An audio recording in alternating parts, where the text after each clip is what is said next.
Hello everyone, my name is Hui Nguyen and today I'll be talking about private prison in the United States, specifically how privatizing incarceration turned punishment into a business model, where success in such field is measured by contracts, bed space, and revenue, without focusing on the rehab that the prisoner need.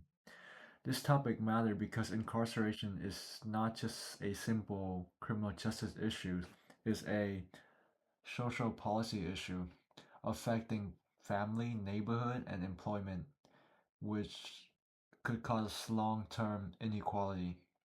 And when imprisonment become a profit-generating industry, it creates incentive to push the system toward more incarceration, not less. That's matter because we consider a long-term history of racial inequality in U.S. punishment. My main argument is that private prison intensify harm because the profit motive conflict with the rehab motive. The evidence shown that private prison does not consistently deliver the cost saving or reduce quality and safety in prison. It's also deepened the racial inequality by reinforcing the system that concentrate in more on punishment against the marginalized community. Because of this, meaningful reform require policy and remove profit from prison.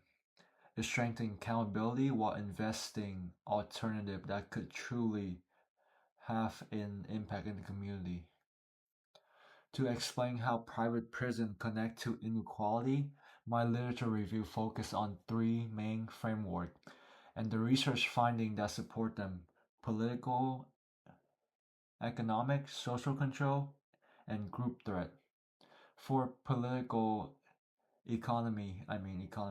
prison as a market. First, political economy's perspective help explain how private prison growth.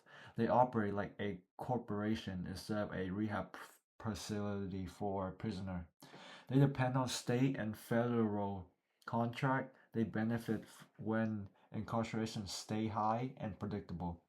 Historically, private prison expand rapidly during tough on crime periods, especially around 1918 onward, when policy like mandatory minimum and longer sentences increase prison population. When incarceration rise, private prison company have more leverage to pitch themselves as a solution to overcrowding, and the state become more likely to reach out and contract them. The research here emphasizes a key point.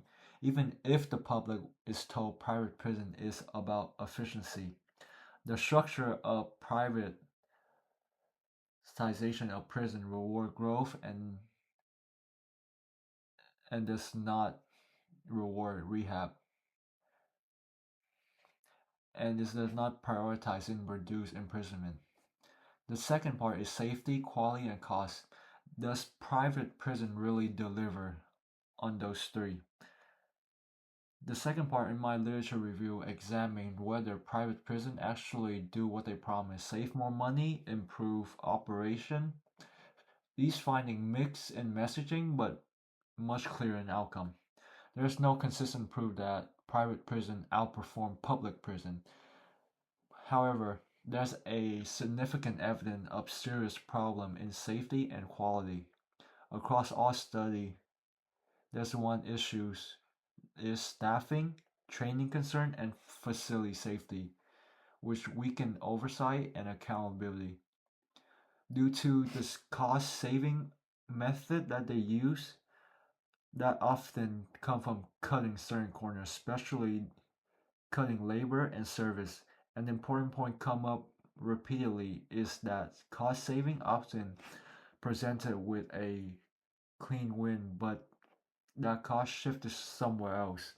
Increasing medical emergency, higher staff turnover, lawsuit, and long-term damage from poor rehab and re-entry support. So even if private prison claim to be cheaper, the costs in the long term end up costing more than actual public prison.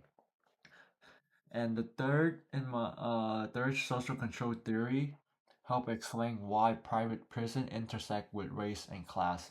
The idea is that incarceration not only responds to crime, but is also function as a tool used to manage social instability and poverty. Marginalization from this view, private prison just don't just reflect inequality; they can actively produce it. When punishment become profitable, the system become more resistant to reform. That would reduce incarceration even if the reform improve community.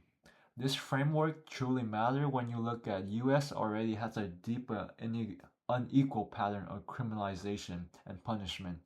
Private prison doesn't start those inequality, but it could help sustain them by creating institution incentive to keep the punishment high. Finally, the group threat theory explains how punishment expands when society perceives certain group as threatened, when fear of crime, immigration, and social change. Policy can move toward harsher punishment. In that context, private prison can benefit from political climate where punishment expand if incarceration is framed as the answer to social anxiety, then business can profit from incarceration again. This becomes especially concerning when threat narrative like racialized because then punishment can be profit, which cause inequality and racial biases. So what does that all mean in real life? This is where the critique matters. Private prisons shape the system in a way that increase harm. And society impact is not small, it's structural. The society impact show up in three big areas. First, public safety and rehab. If facility incentive rewarding cutting costs and maintain as much prisoner as possible, then the rehab become less of a focus. That can increase repeat justice involvement because people leave prison less prepared and less stable and more disconnected. Second, safety inside institution. When staffing and training are reduced, the effect of violent, contraband, response time, and overall stability in the prison decreases. That harm the people that are incarcerated as well as the staff, and it raises the cost later through medical care and legal consequences. Even when private prisons claim that they are neutral in service provider, they operate within a system where racialized inequality is already deepened and embedded. The outcome of high incarceration fall the hardest on communities that are already experiencing poverty, over-policing, and underinvestment. Private prison can lock those harm in place by making incarceration a revenue stream instead of public responsibility. And the reason is that this policy needs to be changed based on research finding. The need to improve policy is straightforward. If incarceration is a public function, it should not be a private profit strategy. A system that makes money from confinement people will always face conflict of interest to society because reducing incarceration threaten the business model. So the question becomes what policy change can actually address this problem? Here's the strongest policy direction support by what the research suggested. Phase out of private prison contract and eliminate betting incentive, meaning that private prison do not get the reward by having more criminal. If contract guarantee a certain occupancy rate or reward high detention level, the system is be financially pushed towards more incarceration. Policy should be removed from the incentive completely.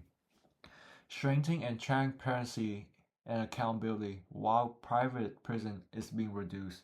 Even during the phase out, oversight has to be strong. The public reporting, staffing level, safety incident, and medical access, programming, and if a facility hold people, the public should be able to evaluate it. Invest in decarceration and alternative that actually reduce crime. This includes sentencing reform, division, treatment based on alternative re-entry support like education, job training, housing support, and mental health services. If policymakers claim they want public safety, these are the strategies to reduce long-term risks instead simply expand on punishment.